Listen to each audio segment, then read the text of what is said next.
दक्षिणामूर्तिमीडे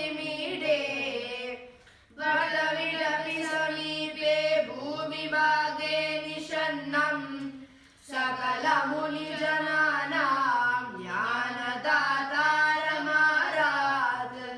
त्रिभुवनगुरुमीशं दक्षिणामूर्तिदेवं